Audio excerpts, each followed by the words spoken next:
ஏய் இங்க வா. என் போட்டோ எப்படி இருக்கு? உங்களுக்கு என்ன உங்க பேருக்கு ஏத்த மாதிரி அழகா இருக்கீங்க ராஜா மாதிரி. உன் ஒப்பீனியன் யாருக்கு வேணும்? என் ஃப்ரெண்டுக்கு அனுப்பி கொடுத்தா அது என் ஒப்பீனியன் சொல்லுவேன் பாரு, கச்சுன்னு கணக்கச்சியமா சொல்லுவேன். சரி ஆன்லைன்ல இருக்கேன் இரு, ஏ ஓடுவேன். கேட்டேன்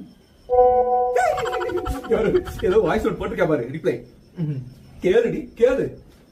என்னடா போட்டோ எல்லாம் பலமா இருக்கு, கண் என்ன மாதிரியா இருக்கு, மஞ்ச காமல இருக்க போதுடா. முகம் எல்லாம் பாரு அதச்ச மாதிரி இருக்குது, தைராய்டு இருக்கும்னு நினைக்கிறேன். உனக்கு போய் செக் பண்ணு. இது ரெண்டையும் கவனிக்காம அசால்ட்டா விட்டுட்ட, கிட்னி அடிச்சு பேரும் பாத்துக்க.